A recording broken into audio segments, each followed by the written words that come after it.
আসসালামু আলাইকুম সুপ্রিয় শিক্ষার্থীরা, সলিউশন বাই রূপান্তরের পক্ষ থেকে নতুন আরেকটি ভিডিওতে তোমাদের স্বাগত। আজকে আমরা তোমাদের ত্রিকোণমিতি 9.1-10 নং প্রশ্নের সমাধান করব।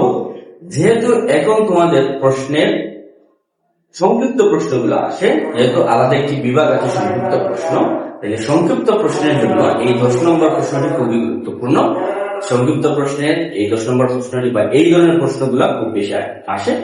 তারপর এমসিকিউতেও কিন্তু এই ধরনের প্রশ্নগুলা অনেক সময় আসে। তাহলে চলো কথা বাড়ি আমরা মূল ক্লাসটা শুরু করি। আমাদের 10 নম্বর প্রশ্নে দেওয়া আছে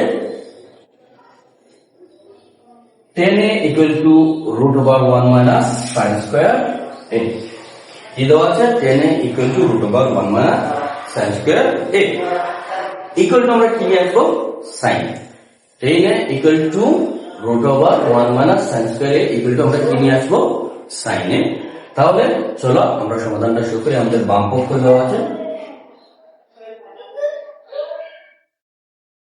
10a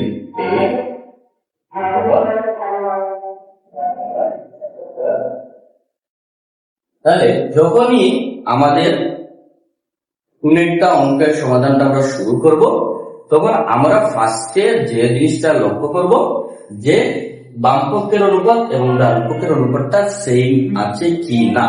যদি দুইটি অনুপাত সেম হয় তাহলে আমাদের অনুপাতগুলো চেঞ্জ করার কোনো প্রয়োজন নাই। আর যদি অনুপাতগুলো সেম না হয় তাহলে অঙ্কের শুরুতেই আমাদের কি করতে হবে? এই অনুপাতগুলো পরিবর্তন করতে হবে। তাহলে আমাদের আনসারে যেহেতু সাইনে আসবে, এখানে 10 এর রাখার কোনো প্রয়োজন নাই। 10 এটাকে আমাদের পরিবর্তন করতে হবে। 10 এর পরিবর্তন আমরা লিখতে পারি sin a by cos।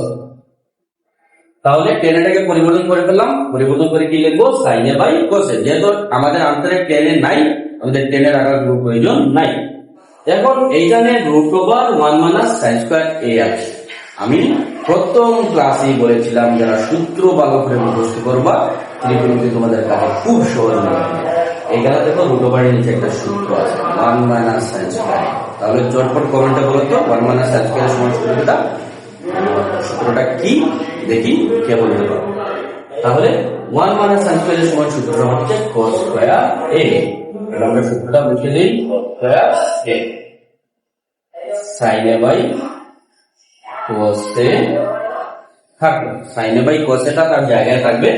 এখন আমরা জানি রুট এবং স্কয়ার একই সংখ্যার উপরে যদি আসে, রুট স্কয়ারটা কাটাকাটি হয়ে যায়, অর্থাৎ রুটও চলে যাবে, স্কয়ারটাও চলে যাবে।